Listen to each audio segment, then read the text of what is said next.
Good afternoon, and welcome in to another episode of the DNVR Avalanche Podcast, presented by DraftKings Sportsbook. I'm your host, Rudo, joined as always by AJ Hafley.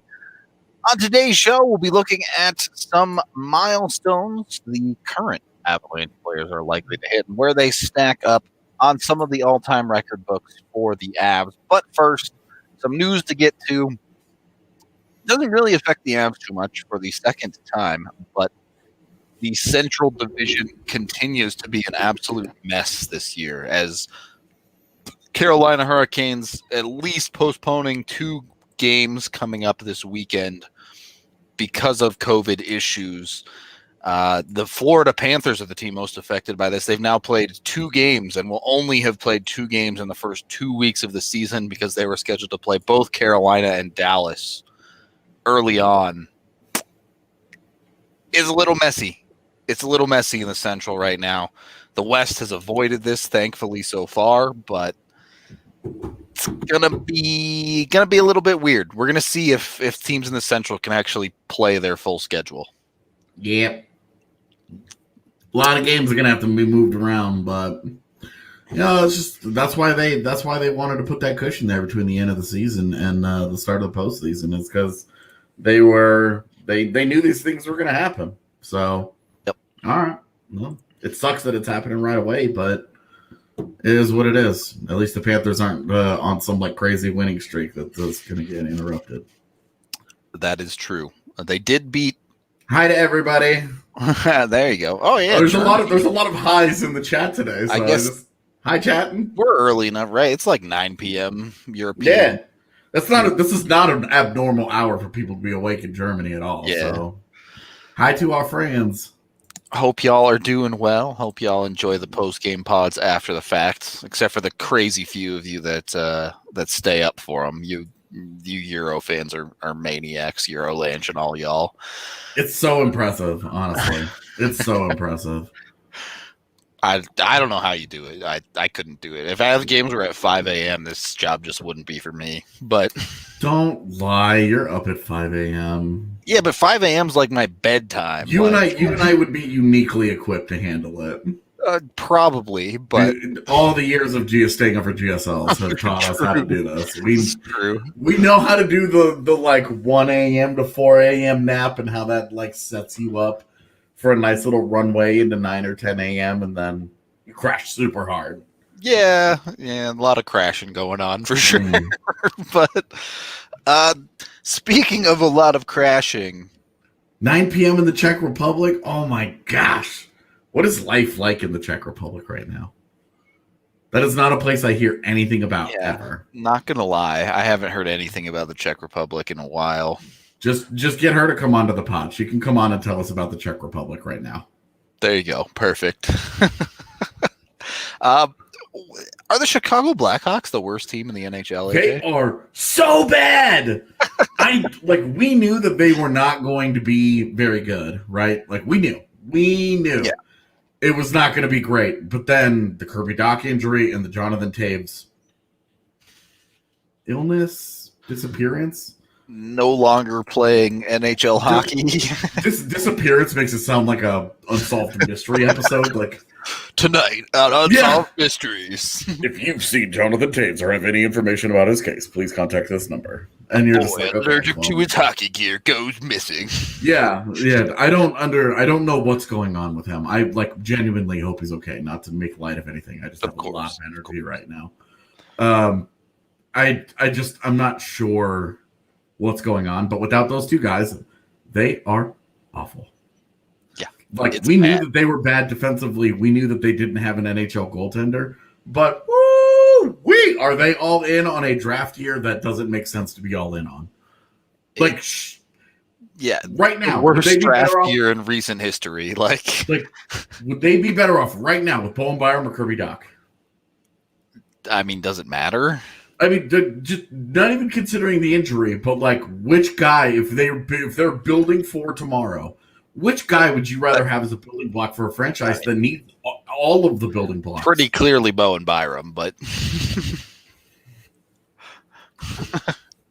given that their number of NHL defensemen currently might actually be zero. Yeah, Duncan Keith has had a great career. He's going to be in the Hall of Fame someday. He has accomplished everything that you could possibly want. And now he's accomplishing the stayed 1 year too long. And they have a couple of upcoming guys like Boquist, but they aren't quite there yet. Well, I really like Ian Mitchell. Yep.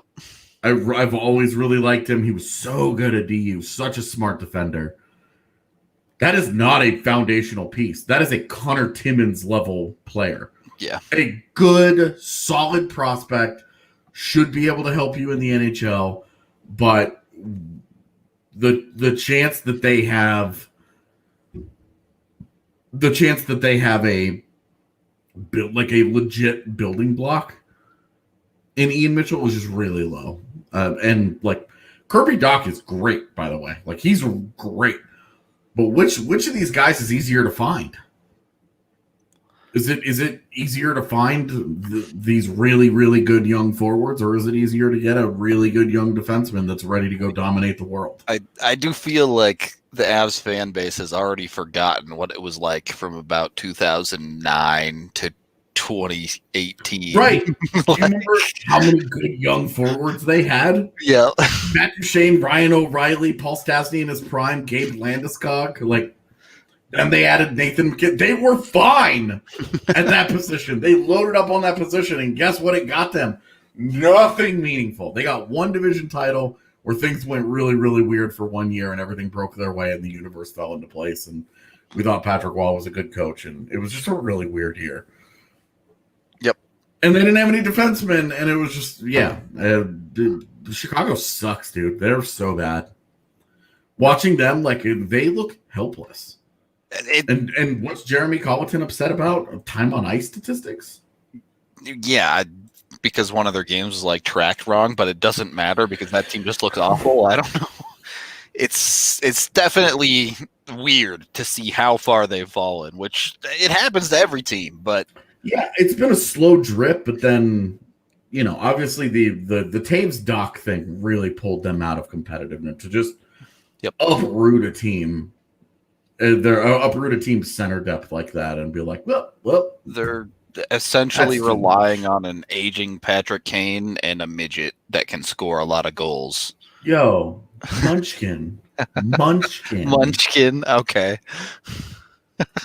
Yeah, no offense to Carl Soderberg and Dylan Strome. They're fine NHL players, but they cannot be leading men. It's just not what's up. Yep. So, I actually have no idea about any new trade rumors that I haven't seen any. I've been working all morning, so if anybody wants to pass me whatever trade rumors they've dug up, help us out. Go ahead and slap those down. We got room for the rumor mill. Why not trade Kane? That's a franchise great, right? That would be your number one reason why. Also, it's very hard to move money, as evidenced by the Ian Cole deal. Good luck moving $10 million. Yeah, I don't see how you move it. In the offseason, totally possible, especially with an extra team with no salary cap commitments coming in. They could absolutely make that happen. But they're bad. Kubalik, I like Kubalik, but he still has to prove that last year was legitimate. Right is 2022 Cygnus, so That's Chicago's mistake. Like Chicago taking next year when you have the three-headed monster at the top of Brad Lambert, Savon, and Shane Wright. Thank you. And Shane Wright. Totally understand why you would do that. But this year when it's like maybe it's Owen Power, maybe it's Carson Lambos, maybe it's pick a guy. Are you really considering taking Luke Hughes? Yeah. Yo, George Springer signing with the Blue Jays was sad for me because I love George Springer and that bummed me out. But, good for the Blue Jays. I'm glad they found somebody to finally take their money. Looking at the Central Division here while we wait to see if chat hooks us up with some actual rumors or not. Avs sit at 2-1 with the Blues in Minnesota behind Vegas, who started the season 3-0. Look, this is way too early to really be making any assessments, but every team has at least one win except for LA. Vegas has beaten Anaheim and Arizona? Correct. So far? Okay. Where are the Avs going to get cap space for Fleury? Why would they want David Riddick anyway? How is that an upgrade on anything? Corpusalo, why would Columbus move them? Or why would Columbus move him? I feel like these are rumors about people who saw Francouz was injured. And Gerard is okay. Is this the Denver Post article that Mike Chambers wrote? Because they're not trading Sam Gerard. They better not after that fanfic last night. Okay, they would. Oh, we need to get Cassie to come on here and do a live reading of her fanfic. We should definitely do that. I am so down. Perfect for our Friday shows where things just get weird. Yeah, exactly. That'd be a free skate Friday, fanfic Friday. There you go.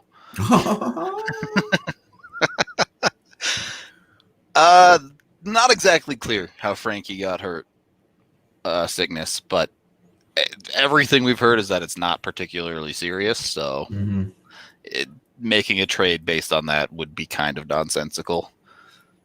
It would be such an overreaction right after they watched all those goaltenders go through on waivers last week where they were like, we feel good at this position. And now they're like, we have to go out and get a starter because Frankie tweaked something in practice. If you put Hunter Miska in your third goalie position and you weren't willing to take any of those dudes, including Aaron Dell, who was on waivers just a few days ago. Yeah, they would not have gotten him. Too many teams were going to sure, him. But if they're not even willing to put their name in the ring on any of those dudes, then you just have to go with Miska and trust your gut at that point. Like, there's no reason to make a panic move at this point. So it's true. Yeah, Julius Honka on waivers is interesting because he's got the prospect type, but he quickly became super duper overrated. But it's like, what is Dallas doing? They lost Patrick Nemeth on waivers. Yep. Now they're about to lose Honka on waivers, and these are guys that teams have tried to trade for, and their asking prices have been too high, and now they're just going to expose these guys to waivers and lose them for free. And it's like, I am so blown away that the Dallas Stars have managed to be even kind of competitive. They have no identity. They have no focus. Their cap situation sucks. Their prospects suck. They aren't particularly young. It's like they're propped up on mediocre coaching and great goaltending. And Miro Heiskanen. The Dallas Stars make no sense to me. They make no sense to me. There's stuff that I understand in the universe, and then there's the Dallas Stars existence. You know what doesn't make sense to me here, actually, AJ, is mortgages. Dude, also don't make any sense to me. What even is it? How did we come up with this?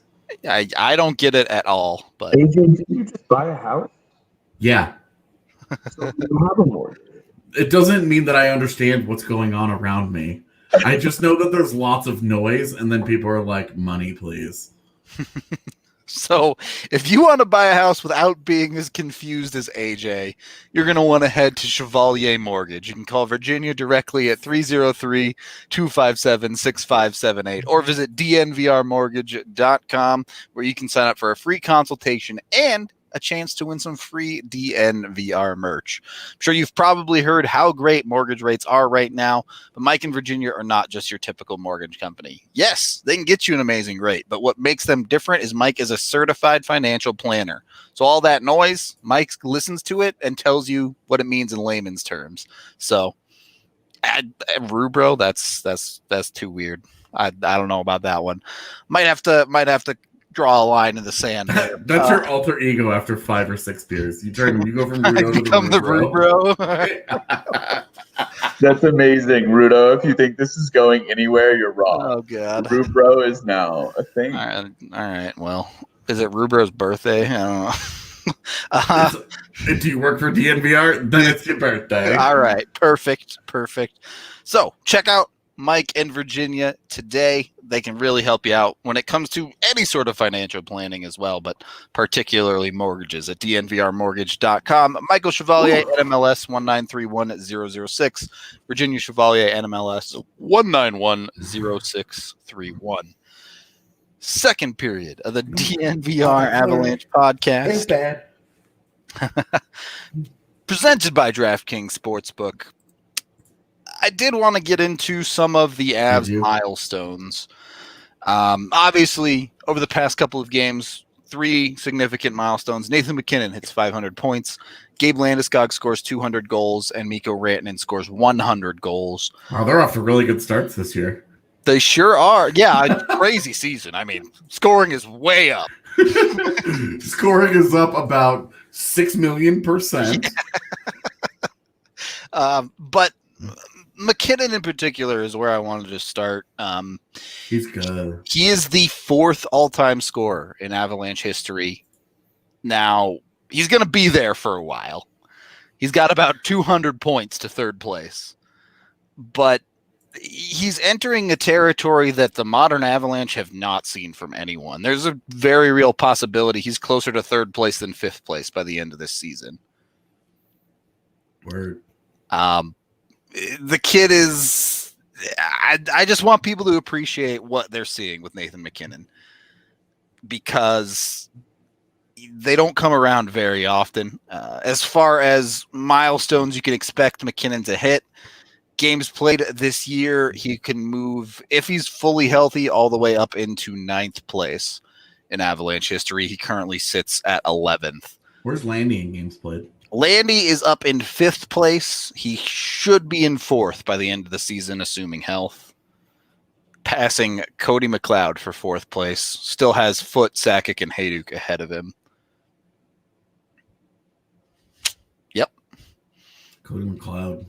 659 games as an Av. He played a lot of games. And if that doesn't sum up the 2010s of the Avalanche, I don't know what does. Yeah, best development win, Cody McLeod. Yep, pretty much. I mean, legitimately got a good long-term player out of. He was a legitimate NHLer for like 5-6 years there. Yeah. So impressive. Good for Cody too. Oh yeah, totally. Well earned. Now he's got like the job. He's got like the life where he can just sort of do what he wants. Play in the AHL part-time while also Chilling being in with the his press kids, box. Yeah. Getting to choose when he plays and when he doesn't. It's crazy stuff, man. For Landeskog and Rantanen, honestly, I just really like comparing their career trajectories. Took Landy quite a bit longer to reach 200 than the pace that Mikko is on. Yeah. To reach 200 goals. It was definitely interesting to be like, wow, Landy hit 200. That's awesome. Wow. It's crazy to think that guy scored 200 goals for the Avs, and then, oh, Mikko's already halfway there. Yeah. That happened fast. It did. Both of them, Landeskog 6th all-time in points, very possibly could move into 5th over Alex Tanguay, 25 points behind Alex Tanguay at the moment. He's at 463, Tanguay at 488. But Mikko, as a 24-year-old, this is his 5th year in the league, could potentially be a top 10 all-time Avalanche scorer pretty easily. He only needs 24 more points. to pass Lyles and be in the Avs top 10 all time. As this is what Mackinnon didn't have at the start of his career. He had that great rookie year, and then he had the handful of down years. Yeah. That kept him from being in that like insane pace echelon of players that we see from Mikko, who not quite a point per game player, but awfully close through nearly 300 games. So we've talked about it, man. Like if Rantanen keeps up where he is points per game wise, like you spread this across a decade, you're talking about a borderline Hall of Fame career. Yeah, throw in a couple cups or something. If they have any kind of meaningful team success and he continues to be point per game in the postseason, we're talking about one of the best players of a generation, easily. Yeah. And he has the kind of talent, too. We see it. You see he's such an underrated playmaker, but his shot is so special. And then that's his combination of size and skill is just, it's so rare to find. Yeah. And then personality-wise, he's not a dumbass, and he's everybody's little brother. Everybody loves the guy. It's like he gets sort of lost in the shuffle a little bit. I think he's okay with that. Yep. Like, I think he's happy letting Mackinnon and Makar do all the post-game interviews. Landeskog is the face. Mikko just gets to go out there and be a little insulated, like high expectations, but is living up to them at every turn. Yeah, and I think always loved personally the type of player who lets their game do the talking most of the time. Mm-hmm. And Mikko has been in a prime position to do that, which is great. Being Baby Yager or whatever you want to call him doesn't hurt either. But every time I say Baby Yager, I hear Baba Yaga, and it makes me think of John Wick. Some of these reverse hits, I think people wake up to Mikko ranting in cold sweat, so Baba Yaga might not be that far off. It's true. One other one, AJ. You don't have to be super specific here, but give me a point estimate on Cale Makar this season. 56 games played. He's not going to play all 56. Let's go with. I'll go with 45. 45 points. That would put Cale Makar 9th all time on Colorado Avalanche defenseman scoring.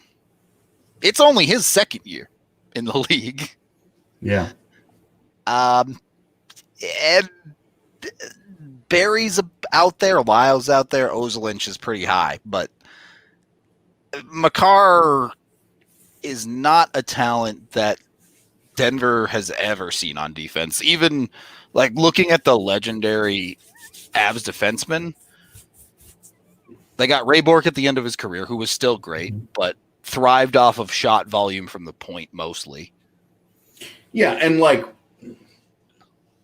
was very successful in that version of the NHL where he had a great shot, but shooting from the point was like an emphasis of the league at the time. Like, yep, that was a thing. Also chewed up a ton of power play time, but Ray Bourque was still really good at the end. Of course, Ray Bourque's a legend. I don't want to take that away from him, but and there's a difference between Ray Bourque in 1995 and Avs Ray Bourque. Yeah, exactly. Ray Bourque was still really good as an Av, but he was also very clearly not the Ray Bourque level Ray anymore. Bourque. Yeah, right. That's okay because his D partner was. Yeah, I mean, Rob Blake, pretty good. And again, though, what made Rob Blake successful? Defensively, big hip checks. Offensively, bomb of a slap shot. Really underrated hands, though. He had some serious skill. But none of these dudes can skate like Cale Makar. Yeah, no, they look totally different. The only other guy that's comparable to Cale Makar in Avs history is Ozolinsh. Yeah. I would say archetype probably the most similar. Talent-wise, I think Cale Makar's got him by a pretty wide margin. Yeah, sure. But, I mean, Sandis Ozolinsh, Yeah. There's still some the Sandis Ozolinsh had a top 3 Norris finish. He had a 20-goal season for the Avs. He still, I believe, owns their best, most prolific offensive season from a defenseman. So, you know what? Cale Makar's still chasing that guy. Yeah, he is. He's still chasing that guy, but I think that's my point is Cale Makar's 3 games into his second full NHL season, and we're talking about him chasing top 3 Avalanche defensemen of all time. Yeah. So, not to be completely forgotten, Sam Girard, though. Yes. I believe is already in the top 10 of Avs scoring among defensemen. I believe he is currently 9th. Yes, he is. A ways to go to catch Martin Skula, but could catch him this year. Obviously, a lot more assists than goals coming from Sammy to get where he is. Yeah. Probably, almost certainly will catch Skula in assists. Martin Skula. Yeah, to be clear, Skula had 113 points as an Av. Sam has 85 points currently, but it took Skula almost 400 games to get to 113 points. So if we're talking about points per game, Girard is what, like 200? 220, yeah. So crushing in points per game when it comes to I don't know what the opposite of is. I don't have a noise for it. I just have the thumbs up. Just a thumbs up. Yeah, I don't have like a dramatic noise to make. That's it. All right. If comes out from the bottom end, you have to burp for the thumbs up, right? That's like okay. No? Okay. All right. Moving on. Finally, Philip Grubauer in goal. It is what it is. It is what it is. It's a good way to put it. You're chasing 2 dudes for a long, long time. Yeah, Varley clearly established himself as the number 2 goaltender in Colorado all time. Grubauer, currently by wins, is down in 7th. We'll catch Theodore, certainly. Probably will catch Craig Anderson, but just based on opportunity and time in net here, probably still behind David Abisher even.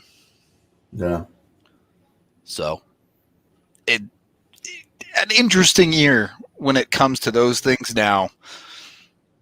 Goaltending is one of those ones where it's hard to keep metrics over a longer term because if Grubauer throws up a .930 save percentage or something this year, that catapults him into a conversation entirely different than the one we're having right now. He also, if he's going to play that well, the Avs probably win like 45 games. Yeah, I mean, exactly. Like a .930 save percentage is so high. It probably won't happen, to be clear, but is he above Budaj? No, he won't catch Budaj this year. Budaj has 100 wins as an Av, by the way, if you were wondering. I wasn't. Yeah. I think half of those wins came in the second half of that one year where they couldn't lose, and then they lost the one game and they missed the playoffs because of it. Okay. A lot of really shaky math went into that right there. Yeah, that was half of the season. He's half of his 100 wins. some crazy stuff going on. I don't know. Just ignore it. I was making a point. I was I'll remembering a fun time in Avs history. I'll take your word for it for sure. I'll trust you on that one. I mean, look, it was just some interesting milestones to keep an eye out for there. There are a few other ones as well. I think EJ's gonna hit some games played milestones. Well, I've played 600 games with the Avs this season if he stays healthy, which he might. I mean, we'll see. I think that's kind of the interesting point, though, is you're talking about EJ and Landeskog as the most experienced guys on this team. I guess Matt Calvert too, but most of his time not with Colorado. And their game totals are not that insanely high. The Avs don't have super duper ultra veterans anymore. Let me ask you this, since I'm just thinking about it now, but if the Avs, assume he stays through the end of his contract, if the Avs win one cup, do you retire EJ's number? I mean, you might. That's a tough question. Like if he stays healthy and he actually plays out the rest of his contract in Colorado, he's gonna be the games played leader all time for defensemen in Colorado. And so that, and then if they win a cup, plus a cup, consistently wears an A. Like you probably put an A on the banner if you retire his number. If he plays out that full career, it stands for awesome. A for awesome. EJ Awesome Man.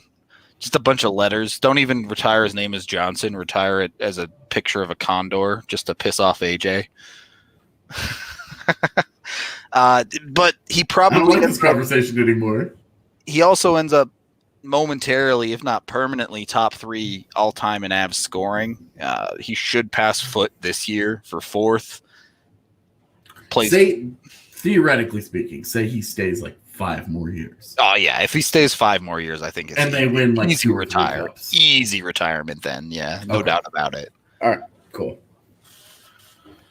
I was just curious because it feels like Erik Johnson sort of gets lost a little bit when we talk about Avalanche history. Yeah. Because Tyson Barrie outscored him and was like the more electric player. His era is kind of defined by he kind of got overshadowed by Matt Duchene. And I mean, he's been here for a decade. If EJ plays 5 more years, even if it's just 60 games a season, he's a 1,000-game player in the NHL. Now, some of that came with St. Louis, obviously. Yeah, not bad for a guy that a lot of people talked about as like a bust, right? Yeah, for sure. And he'll never live up to the first overall pick, but that's not. No one has cared about him being a first overall pick since he came to Colorado. So yeah, he didn't have that. He's never had that stigma here. Yep. Which, just P.S. Just saying. It's kind of the Tyson Jost thing we talk about. If they were to move him, you would have none of that stigma. Exactly. The team that got him would just be like, okay, we got the guy. Whatever he becomes, great. Yep. I think that's exactly right. We can take our second period break there. Oh my God, the Avs can't even get out of the second round. They're never gonna win anything again. Dude, AJ's having a day today. Breckenridge Brewery. You can get 8 different kinds of beer on tap down at the DNVR bar. I highly recommend you get yourself some beer for Friday night as we're ready to play some drinking games for that Avalanche game. Just letting you know, Friday's going to be a wild one. So get yourself some Breck Brew. You can get it down at the farmhouse or check your local liquor store. Use the Breck Beer Locator online to find some beer near you. We also have DraftKings Sportsbook, the #1 rated sportsbook app out there. You can turn $1 into, do we know why this is $257? Like, is there a specific reason that they chose that amount of money that I'm just not a big enough UFC fan to understand? But you bet $1 on McGregor to knock out his opponent in the first round, and if he does, you win $257 when you sign up with a new account and use code DNVR at sign up. So, which UFC is this? I don't know. Yeah, okay, it's UFC 257. Oh, it is. Okay, there you go. That makes a lot of sense. Yeah. All right, putting 2 and 2 together there.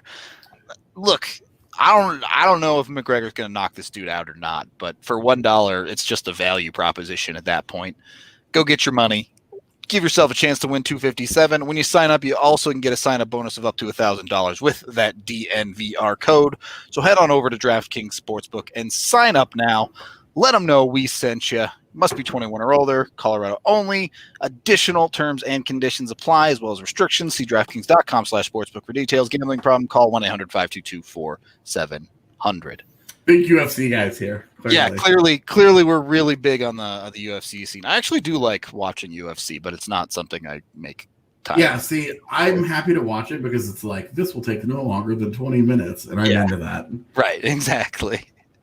If I it's don't know anything about it anymore. I don't follow it at all, like not even a little bit anymore. I've always preferred boxing. Boxing is the shit. UFC is whatever. I'm happy. Like I'm happy that people like it and that we have a cool combat sport. I try to follow it in the hockey off season. It's very gladiatorial, and I appreciate that. There's no complicated anything. Go in there and beat each other up. Like, could barely scrape out a win against LA. The Avs are overrated. They're so bad. I mean, Vegas was down 2-0 to Arizona and barely won that game, so I guess they're bad too. Like, somebody's gonna have to. The Blues have lost a game 8-0 this year. Somebody's got to come out of this division of scrubbos. What are we gonna do? What do we do? The Avs have the best differential. Nope, Tampa's +7. Avs are only +6. Avs suck. Sorry, it's over. Well, that just means they could lose in the conference finals. There you go. Finals. This year it's just the semifinals. Yeah. Hey, that means that they got one round further. So does that mean they're not allowed to win the cup again? Like, how many rounds do they have to win before you start to believe the team is good enough to win a championship? I heard you have to win 2 cups before. Because Tampa Bay didn't even win a playoff game the year before they won the Stanley Cup last year. So that's true. Eliminated in the first round the year before. Didn't even win a game, let alone rounds and shit. Jeez. A milestone we didn't touch on. Does Byron play game number 1 Friday, AJ? I think it's Friday, yeah. Friday? I would definitely play him on the second night of the back-to-back. You're a little bit tired. You can get some fresh legs in there. You can get some ultra-energized legs in there. Byron plays on Friday. I would not play him tomorrow night against the Kings. All right. I like it. I would play him Friday against the Ducks. I think that's dope. That's where it's at for me. Easy money. Anaheim, not a great team this year either, but there's always the John Gibson factor. Yeah.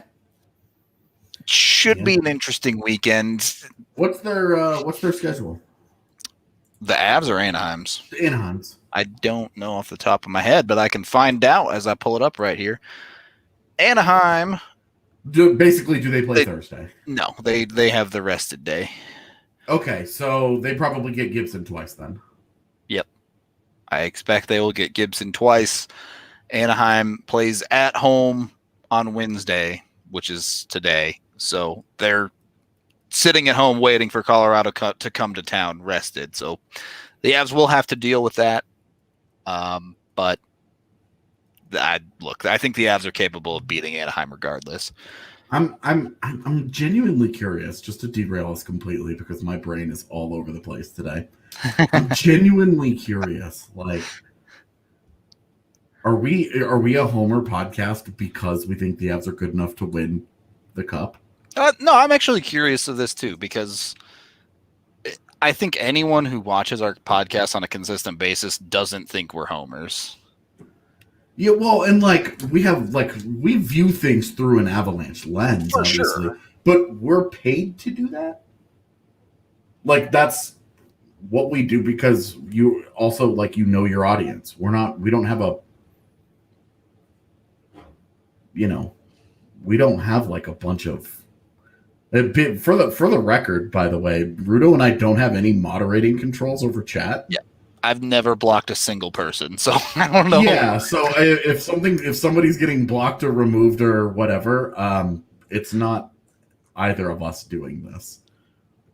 So I'm curious though, because the last year I think we expected the Avs to make the playoffs, but the last 2 seasons before that, every Avalanche review I did, almost every day on this podcast, we would come on and be like, look, the Avs could legitimately miss the playoffs this year. If they make it, great. But I don't know if that's a realistic expectation. Yeah. I mean, I thought that the first year they made the postseason, I said that I thought their ceiling was about 85 points. Yep. And like, I know it's weird. I know if you just joined the podcast, we've been pretty high on the Avalanche this year, but that's because the Avalanche are that good. This isn't a homer thing. The Avs are just a good team this year. So.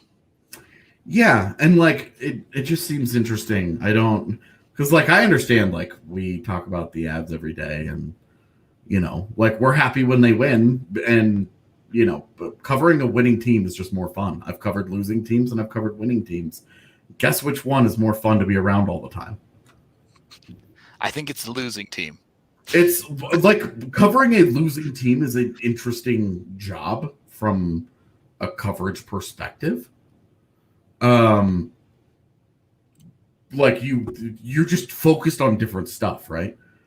It's a lot easier. Like there are certain days, like today, for example, we're not entirely sure like what all do we talk about? The team is good. They've won 2 of their 3 games that they've played.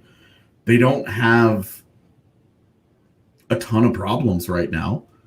There isn't a whole lot to criticize. Like, I feel like we do our best too on every single post-game pod. Even the 8-0 game, we pointed out like, hey, the third line could be better. Like it's not all flowers and rainbows. Yeah, I don't know the guy that was in here that was talking about these things and was calling us homers. Like he's not said anything. I don't know what's going on with it. But I was genuinely curious. Like, I think it's an interesting conversation because we're talking, you look at the way media coverage right now is so strange in sports, right? Yep. Like they called the game, they called the game from like remotely last night. And it was so weird, wasn't it? Yeah. Like, I mean, it felt like 2 guys watching the game. It was almost like a Mystery Science Theater 3000 where like 2 guys are watching the game on TV and they just happen to have microphones in front of them. Well, it was a weird feel.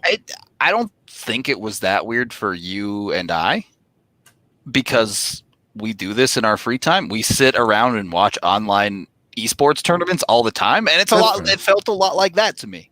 Yeah, that's fair. But at the same time, it's noticeably different from your normal hockey call show. Like even the audio quality, you can tell it's different when they're casting the game from home. Yeah, that's true.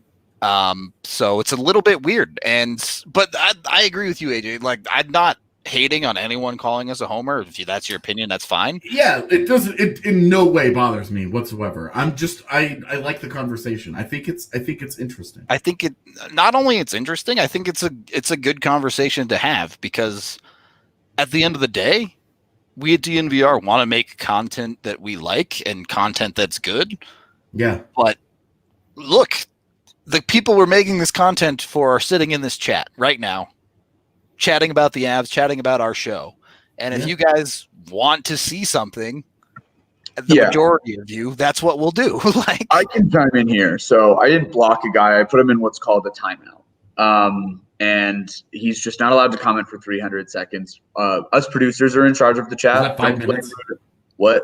Yes, it's 5 minutes. Yeah, don't blame Rudo and AJ. We're in charge of it. We consider the chat an aspect of the show. We love the participation of it.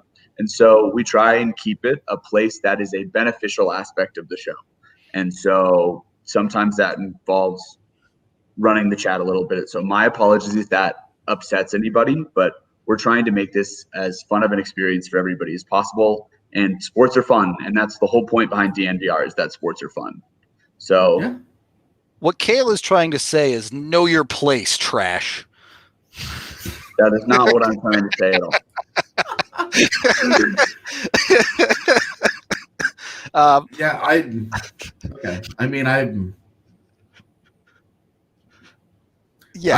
I'm way more offended by the assertion that we're fragile because we blocked somebody with a dissenting opinion. Right now, we've spent so much time basically agreeing with each other that the Avs are really good that it's kind of fun to it's kind of interesting to have somebody come in and be like, oh, they're unlikely to win the cup. Yeah, no, like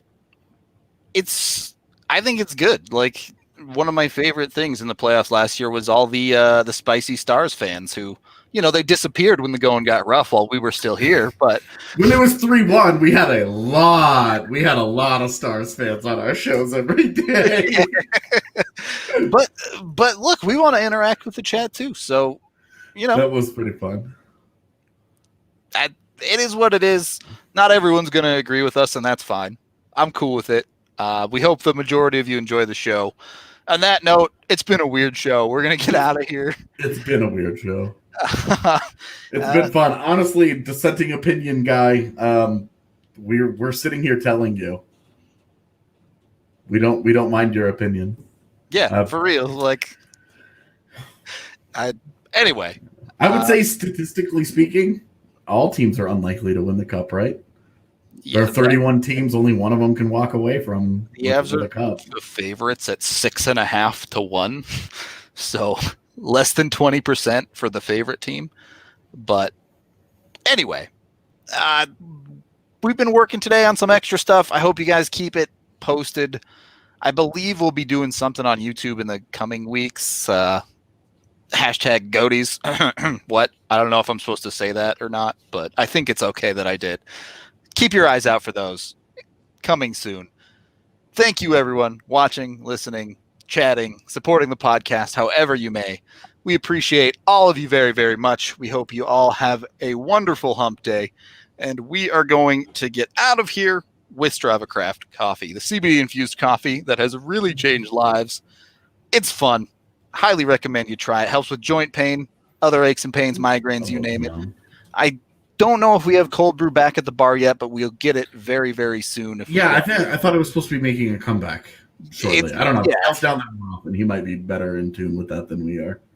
I'm not sure if it's back or not, but it'll be back soon at the bar. So also a great place to watch the Avalanche because, you can actually watch the Avalanche at the bar. Highly recommend you check it out. Are we going to be there this weekend?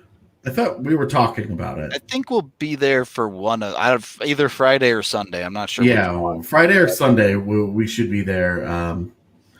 If you're a dissenting opinion guy in the chat, we would love to see you there. Yeah, come chat hockey with us.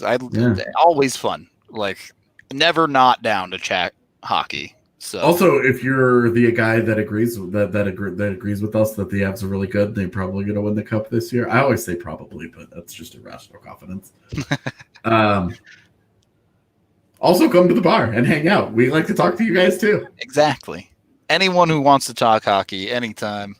We'll let you know when we are heading down to the bar when we know more. But that's it for today's show. We'll have a post-game show both Thursday, Friday, and Sunday as well for you. So keep your eyes peeled late at night. Be sure to like and subscribe.